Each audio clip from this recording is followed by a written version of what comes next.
নিজের ব্যবহার করা পুরাতন কাপড় অন্য কাউকে দিলে উক্ত ব্যক্তির কোনো ক্ষতি হয় কিনা। অজুর মাঝখানে যদি বায়ু নির্গমন হয় তাহলে কি আবার অজু করতে হবে? আমি হস্তমৈথুন ছাড়তে পারছি না, টাচ ফোন ছেড়ে বাটন ফোন চালাচ্ছি তবুও ছাড়তে পারছি না। সিজদা অবস্থায় ফ্লোর থেকে পা উঠে গেলে নামাজ কি ভেঙে যাবে? আমি সালোয়ার কামিজের উপর হিজাব আর মোজা পরে নামাজ আদায় করি, নামাজের পোশাক হিসেবে এটা যথেষ্ট কিনা? নামাজে মনোযোগ ধরে রাখার জন্য পরামর্শ কামনা করছি। চলুন তাহলে আর বিলম্ব না করে আমরা আমাদের প্রশ্ন উত্তরের পালায় প্রবেশ করি। ফারহানা শারমিন বোন আপনি লিখেছেন, আমি একজন গর্ভবতী, আমার বমি হয় আর অজু ভঙ্গের কারণ হচ্ছে মুখভর্তি বমি হয়। যদি আমার অজু অবস্থায় বমি হয়ে যায় এই অবস্থা আমার করণীয় কি? আর যতবার বমি করব ততবারই কি অজু করতে হবে? উত্তর হলো যে মুখ ভরে যদি বমি হয় তাহলে সেক্ষেত্রে আপনার অজু ভঙ্গ হয়ে যাবে, আর যদি অল্প অল্প বমি হয় তাতে অজু ভঙ্গ হবে না।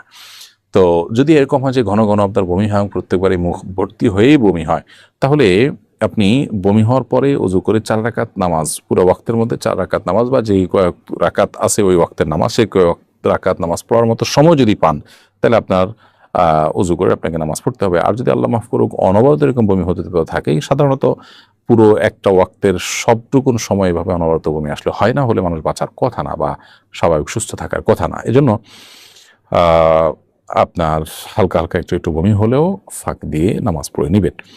আর এর জন্য যদি একবারের বেশি দুইবার বেশি 3 বার অজু করা লাগে তারপর সেই কষ্টটা করবেন, এবং এর জন্য আল্লাহর কাছে বিনিময় কিন্তু কম পাবেন না। 3 বার অজু করার সবই আপনি লাভ করবেন। এরপরে ইনোসেন্ট নীরব আপনি আইডি থেকে লিখেছেন, আমি হস্তমৈথুন ছাড়তে পারছি না, টাচ ফোন ছেড়ে বাটন ফোন চালাচ্ছি তবুও ছাড়তে পারছি না। মনে নারীদের ছবি ভেসে উঠে, আমাকে পরামর্শ উপদেশ দিন। প্রথম কথা হলো যে এই জাতীয় পরিস্থিতিতে নিজেকে বাঁচাবার জন্য, বিশেষ করে এই বদভ্যাস থেকে রক্ষা পাওয়ার জন্য আমাদের একটা নির্দিষ্ট সময়ের জন্য কোনো এমন পরিবেশে চলে যাওয়া উচিত যেখানে আসলে নিঃসঙ্গতার স্কোপ থাকে না, অনেক বেশি ব্যস্ততার মধ্যে সময় কাটাতে হয়, নির্জনতার স্কোপ খুব বেশি থাকে না। অতএব নিজে এই গুনাহ থেকে বাঁচার এক্সারসাইজটা সেখানে খুব ভালোভাবে হয়ে যায়।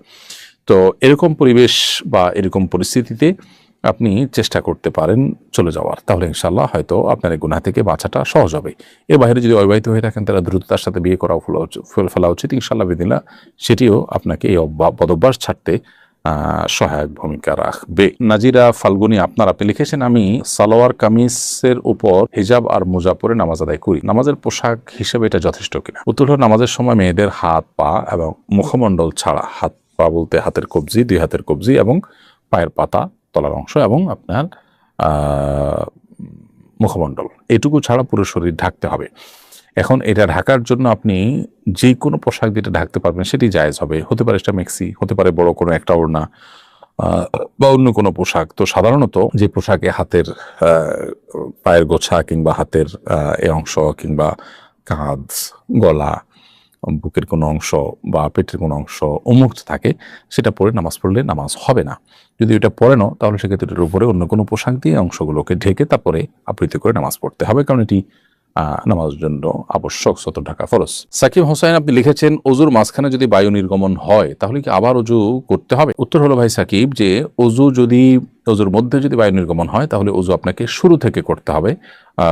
অর্থাৎ মাঝে যে পর্যায়ে আপনি হাত ধুয়েছেন, মুখ ধুয়েছেন, তারপরে অজু ভঙ্গ হয়েছে, এখন আপনি এখান থেকে কন্টিনিউ করলে হবে না, বরং শুরু থেকে আবার অজু করতে হবে, কারণ অজু ভঙ্গের কারণ পাওয়া গেছে মানেই হলো নতুন করে আপনার উপরে উজু আবশ্যক হয়েছে, অতএব শুরু থেকে উজু করতে হবে। এরপরে প্রশ্ন হলো, সিজদা অবস্থায় ফ্লোর থেকে পা উঠে গেলে নামাজ কি ভেঙে যাবে? উত্তর হলো, নবী করিম সাল্লাল্লাহু আলাইহি ওয়াসাল্লাম বলেছেন, উমিরতু আন আসজুদা আলা সাবআতি আযম, আমাকে 7টি অঙ্গের উপর সিজদা করতে আদেশ করা হয়েছে। অতএব নাক, কপাল এবং 2 হাত, 2 হাঁটু এবং 2 পায়ের পাতা বা 2 পায়ের আঙ্গুল, এই 7টি অঙ্গকে ফ্লোরের সাথে মিশিয়ে সিজদা করতে হবে। এখন যদি কেউ এর মধ্যে কোনো একটি অঙ্গ ফ্লোরে টাচ না করেন তাহলে তার নামাজ হবে না।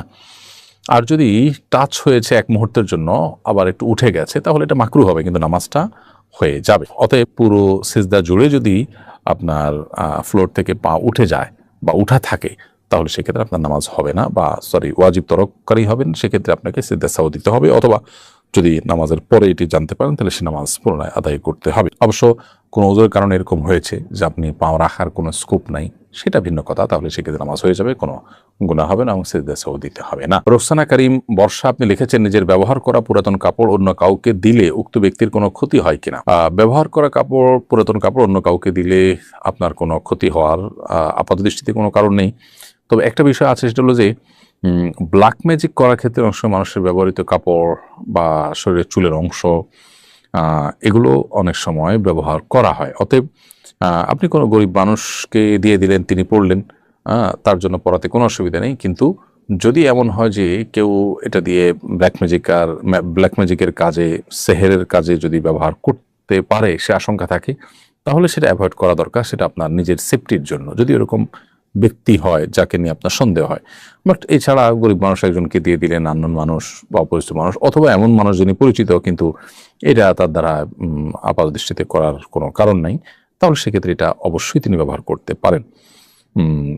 যিনি ব্যবহার করবেন তার কোনো ক্ষতি কোনো অবস্থাতে হওয়ার কোনো কারণ নেই। কাপড়ের মধ্যে কোনো লাভ ক্ষতির কিছু নেই। যদি মনে করে কেউ এরকম যে আরেকজনের ব্যবহৃত কাপড় পরলে তার অসুবিধা হবে বা ক্ষতি হবে, তাহলে সেটি এক ধরনের শিরপূর্ণ বিশ্বাস। এরপরে সাইফুর রহমান লিখেছেন, এক ব্যক্তি 4 লাখ টাকা মোহরানা ধার্য করে বিয়ে করেন, বাসরাতে 1 লাখ টাকা স্ত্রীকে দেন, তখন স্ত্রী বলেন তোমাকে অবশিষ্ট টাকা মাফ করে দিলাম। পরে যখন তাদের তালাক হয়, স্ত্রী অবশিষ্ট টাকাও দাবি করেন, মাফ করে দেওয়ার টাকা দাবি করা জায়েজ আছে কিনা? উত্তর হলো যে কোনো ধরনের চাপ ছাড়া স্ত্রী যদি স্বেচ্ছায় তার সেই মোহরের অবশিষ্ট টাকা মাফ করে থাকেন, তাহলে সেটি মাফ করাটা বিশুদ্ধ। আল্লাহ সুবহানাহু ওয়া তাআলা বলেছেন যে ফাইন তিবনা লাকুম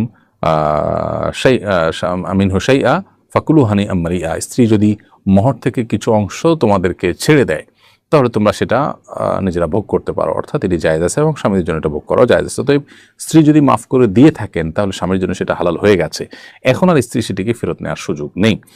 তবে যদি এমন হয় যে স্ত্রীকে বা কোনো একটা পরিবেশ তৈরি করে স্ত্রীর কাছ থেকে এটা আদায় করা হয়েছে, স্ত্রী সন্তুষ্ট ছিলেন না, তাহলে সেক্ষেত্রে স্বামীর জন্য ভোগ করা জায়েজ নয়। আর স্ত্রী স্বেচ্ছায় নিজে থেকে তিনি খুশি হয়ে মাফ করে দিয়েছেন, সেটা মাফ হয়ে গেছে এবং এটার পুনরায় দাবি করবার সুযোগ নেই। এরপর এমডি আলামিন হোসেন আপনি লিখেছেন, কবর খোঁড়ার পর দাফন করার আগ পর্যন্ত কি খালি কবর পাহারা দিতে হয়? উত্তর হলো না, এমন কোনো কথা নেই যে খালি কবর পাহারা দিতে হবে, এরকম কোনো বাধ্যবাধকতা শরীয়তে কোথাও উল্লেখ হয়নি। যদি পারিপার্শ্বিক কোনো কারণ থাকে যেটি আসলে পাহারা দেওয়ার জন্য আবশ্যক, সেটা ভিন্ন বিষয়। এছাড়া সাধারণ অবস্থাতে এটি কোনো আবশ্যক বিষয় নয়। এরপরে লিখেছেন আয়েশা ইসলাম, নামাজে মনোযোগ ধরে রাখার জন্য পরামর্শ কামনা করছি। বলে আয়েশা ইসলাম, নামাজে মনোযোগ ধরে রাখার জন্য অনেকগুলো উপায় আছে, তার মধ্যে একটা হলো নামাজের ডিউরেশন বা সময়ের সীমা বাড়িয়ে দেওয়া। আপনি যেই নামাজ পড়তে 2 মিনিট বা 3 মিনিট লাগছে আপনার, সেই নামাজ পড়তে আপনি ডাবল সময় 5 থেকে 6 মিনিট 7 মিনিট ব্যয় করুন। যে নামাজ পড়তে আপনার 10 মিনিট লাগছে, 4 রাকাত বিশিষ্ট নামাজ, সেটা পড়তে আপনি 15 মিনিট লাগানোর চেষ্টা করুন। ইনশাআল্লাহ দেখবেন নামাজের প্রতি মনোযোগ বাড়ছে। রুকুতে আপনি সচরাচর যে পরিমাণ সময় দেন তার চেয়ে বেশি সময় দেওয়ার চেষ্টা করেন। রুকু থেকে উঠে যে পরিমাণ অপেক্ষা করেন তার চেয়ে বেশি অপেক্ষা করেন। এভাবে আপনার নামাজের সময়সীমাকে বাড়িয়ে দিলে ইনশাআল্লাহ বিদিন আপনার নামাজের প্রতি মনোযোগ বাড়বে। দ্বিতীয়ত, নামাজে যে দোয়া, জিকির এবং আল্লাহর কাছে যে সমস্ত নিবেদনগুলো আমরা পেশ করে থাকি, সেগুলোর বাংলা অর্থ যদি আমরা বুঝি এবং সেদিকে খেয়াল করার চেষ্টা করতে পারি, ইনশাআল্লাহ নামাজের মনোযোগ ধরে রাখা সহজ হবে।